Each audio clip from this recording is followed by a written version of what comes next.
The Omega Man, starring Charlton Heston, is a movie that is very much of its time, and that time being the tail end of the Summer of Love, the hippie movement, the flower child era, a time that was unfortunately pretty much hacked and bludgeoned to death by the events of the Manson family and the Helter Skelter murders that took place in 1969, and basically put the final nail in the coffin that was the possibility of world peace and all that sort of thing.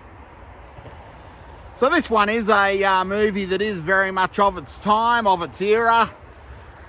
It's a movie that could have only been made just after the Manson murders, when there was that whole period of confusion, of collapse, of intergenerational distrust, and things seemed ripe at the time, at least, for a revolution, which is one of the running themes that we find in this movie.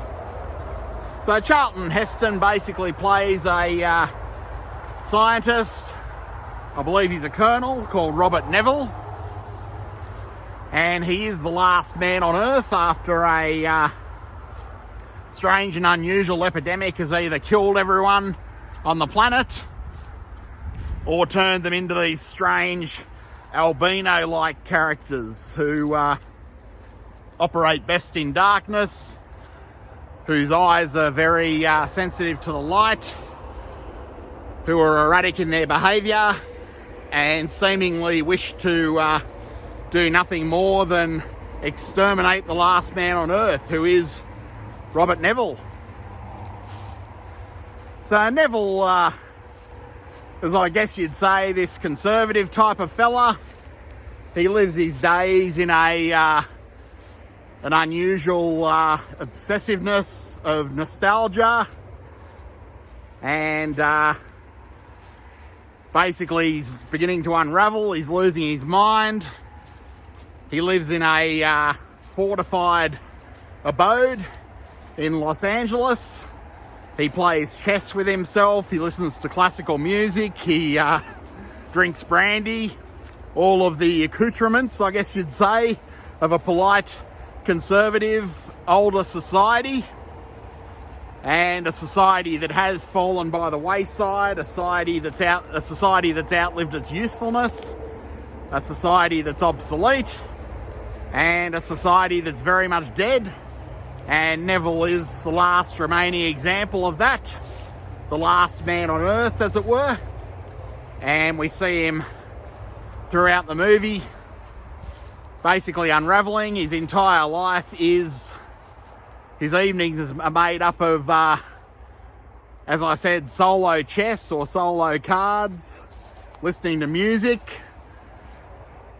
feeling nostalgic, waxing lyrical about the pinnacles of society that once were, as if they still exist.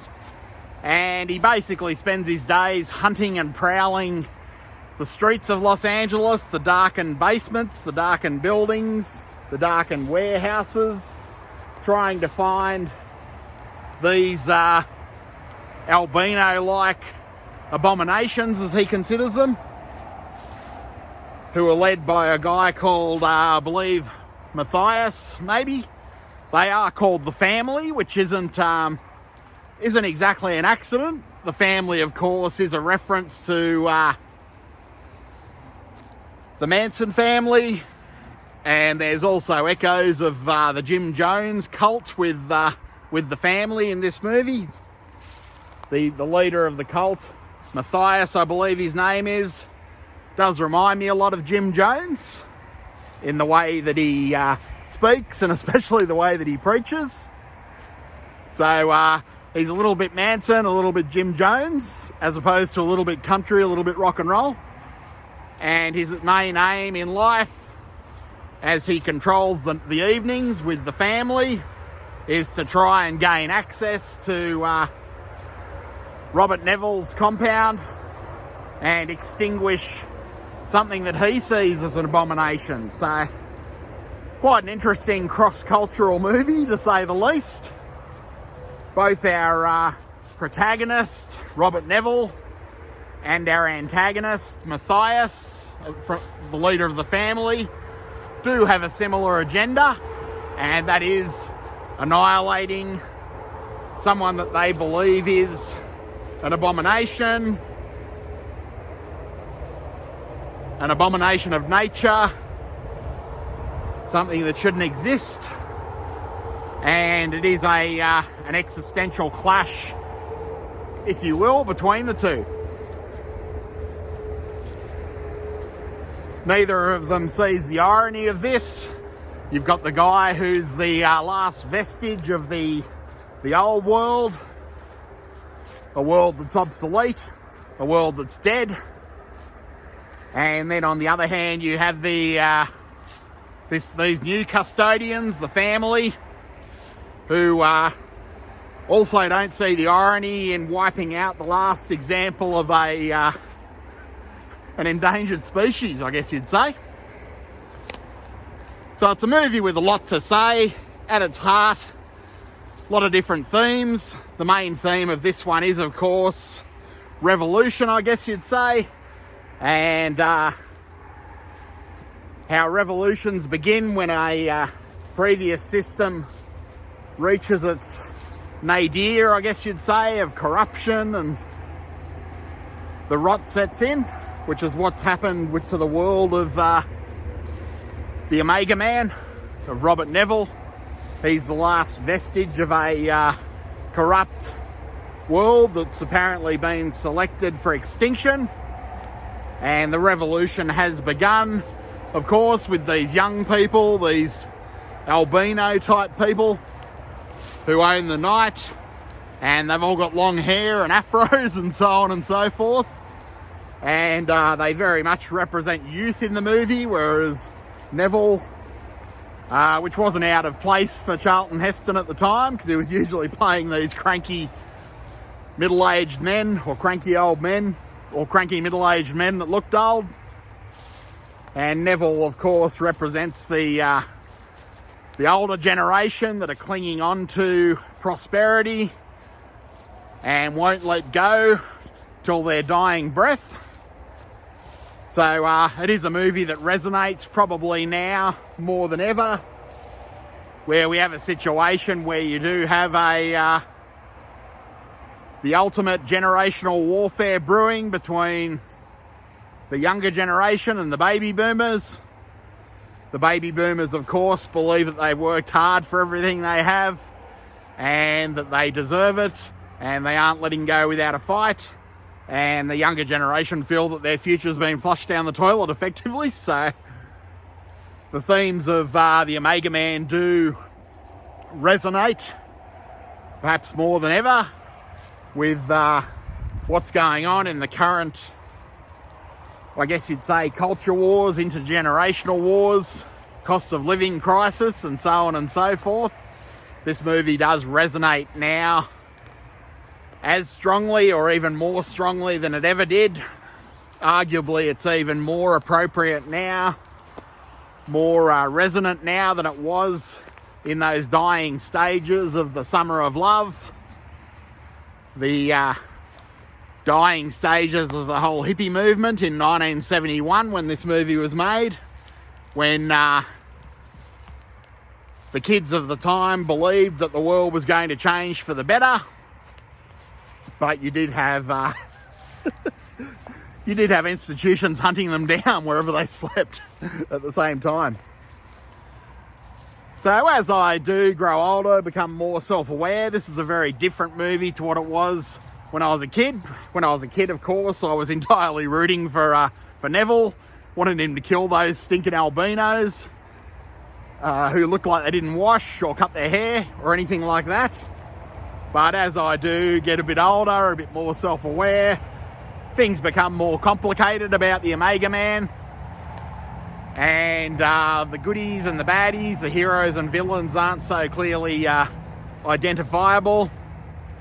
And indeed, they've even perhaps swapped roles as the movie's gone on, as society's changed, as our values have kind of evolved, I guess, and as the themes of the Omega Man become more, I guess, more prescient, as I'd say.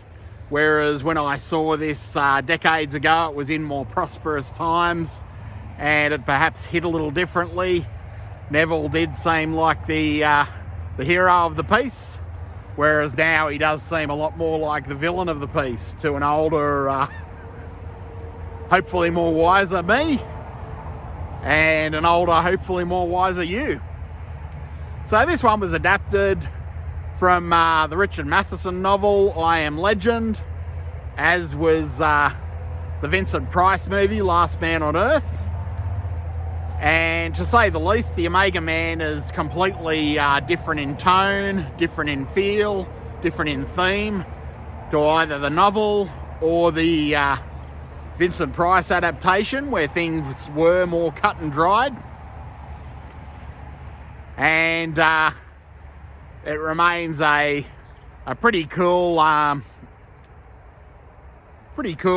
guess you'd say, time capsule of the late 60s, early 70s, and gives you a good idea of how people felt then and how people are probably similarly feeling today as well. Charlton Heston's great in the role of Neville, of course. He's just, he's kicking ass and taking no prisoners.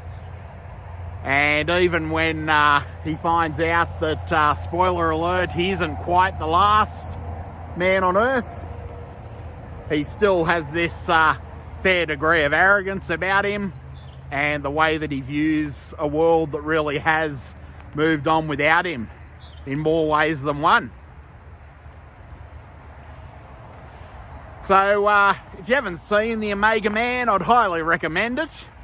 It does play quite differently to 2026 eyes than it did to 1996 eyes in my case. I mean, back then, of course, the family were the bad guys. The family were the terrorists.